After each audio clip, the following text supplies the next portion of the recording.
semuanya, perkenalkan nama aku Novelia Maya. Pada video ini, aku akan menyampaikan video edukasi mengenai behavioral economics dengan fokus pada fenomena panic buying yang sering terjadi di masyarakat. Nah, pembahasan ini akan aku sampaikan secara runtut mulai dari pengertian behavioral economics, definisi panic buying, faktor psikologis yang mempengaruhi, dampak ekonominya, hingga solusi berdasarkan pendekatan ekonomi perilaku. Untuk memulai pembahasan ini, coba kita perhatikan situasi berikut. Pernah nggak sih kamu pergi ke minimarket dan melihat rak barang kebutuhan pokok hampir kosong?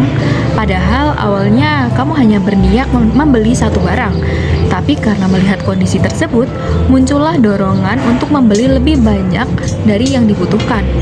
Rasa takut kehabisan inilah yang akhirnya mempengaruhi keputusan kita. Jika perilaku ini terjadi pada banyak orang secara bersamaan, maka muncullah fenomena yang disebut dengan panic buying. Untuk memahami panic buying, kita perlu memahami terlebih dahulu apa itu behavioral economics. Dalam teori ekonomi konvensional, manusia diasumsikan sebagai makhluk rasional yang selalu mengambil keputusan berdasarkan perhitungan logis. Namun, behavioral economics menunjukkan bahwa dalam praktiknya, manusia seringkali tidak sepenuhnya rasional. Daniel Kahneman dan Amos Tversky melalui prospek teori menjelaskan bahwa keputusan manusia dipengaruhi oleh emosi, persepsi resiko, dan bias kognitif. Hal inilah yang menyebabkan perilaku ekonomi sering berbeda dari teori rasional.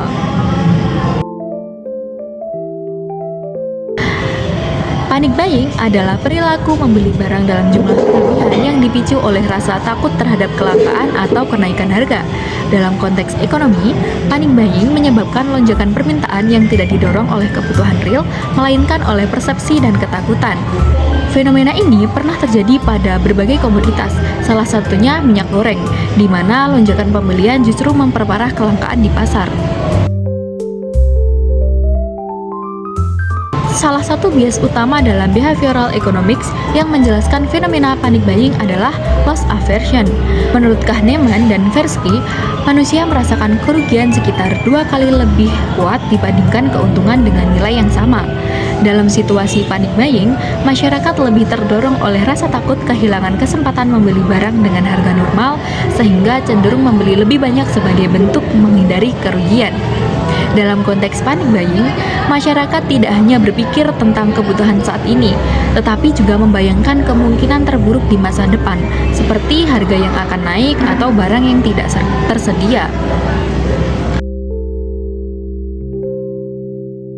Selain loss aversion, terdapat bias lain yang bisa disebut sebagai scarcity effect. Scarcity effect adalah menjelaskan bahwa ketika suatu barang dianggap langka, nilai psikologis barang tersebut akan meningkat, meskipun nilai fungsionalnya tidak berubah. Dalam kehidupan sehari-hari, persepsi kelangkaan ini sering dipicu oleh hal-hal visual, seperti rak kosong yang berlabelkan stok terbatas atau melihat orang lain membeli dalam jumlah besar. Nah, situasi tersebut membuat otak manusia menyimpulkan bahwa barang tersebut sangat penting dan harus segera dibeli, meskipun sebenarnya stok bisa saja kembali normal dalam waktu dekat. Akibatnya, keputusan membeli menjadi lebih impulsif dan tidak lagi berdasarkan kebutuhan, melainkan berdasarkan persepsi kelangkaan yang terbentuk secara rasional.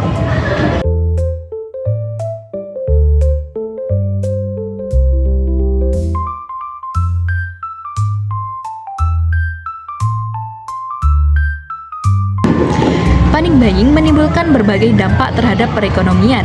Yang pertama, stok barang cepat habis sehingga distribusi menjadi tidak merata.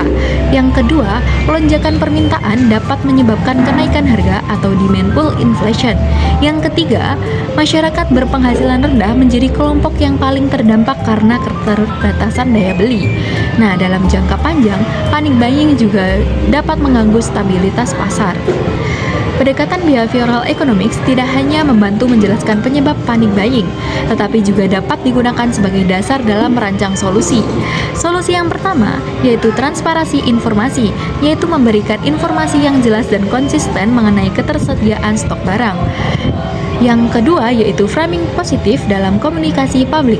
Daripada menekankan kata kelangkaan, pemerintah atau pelaku usaha dapat menggunakan narasi bahwa distribusi barang dilakukan secara berkala dan terkendali.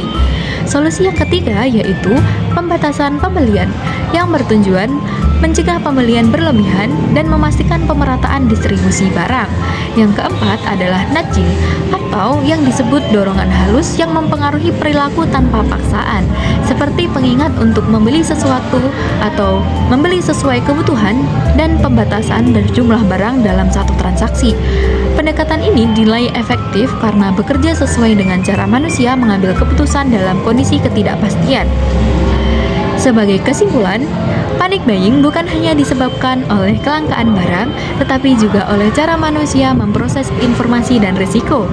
Dengan memahami behavioral economics, kita dapat menjadi konsumen yang lebih bijak, rasional, dan tidak mudah terbawa kepanikan dalam mengambil keputusan ekonomi. Terima kasih sudah menonton. Semoga video edukasi ini dapat bermanfaat. Aku Novel, sampai jumpa.